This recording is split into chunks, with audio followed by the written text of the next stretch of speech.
அமல்களும் ஒன்று சேரக்கூடிய நாட்களாக இந்த 10 நாட்கள் இருப்பதால் அல்லாஹ்விடத்திலே அல்லாஹ்வுடைய கணக்கீட்டுடைய நாட்களில் இந்த நாட்களை போன்ற அந்தஸ்துடைய நாட்கள் கிடையாது என்று இமாம் ஹாஃபிஸ் இப்னு ஹஜர் அஸ்கலானி ரஹிமஹுல்லாஹ் அவர்கள் சொன்னார்கள். இந்த நாட்களில் நோன்பு வைக்கலாமா?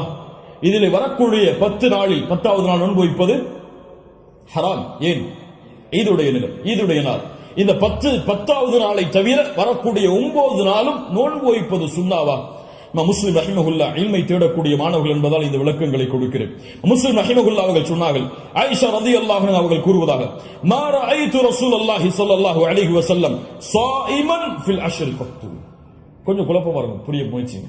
அல்லாஹ்வுடைய தூதர் துல்ஹஜ் மாதத்துடைய முதல் 10 நாட்களும் ஒருபோதும் நோன்பு வைத்ததில்லை. யாருடைய அறிவிப்பு? ஹப்ஸா ரலியல்லாஹு அன்ஹா யார்? அல்லாஹ்வுடைய தூதருடைய மனைவிதான். நசை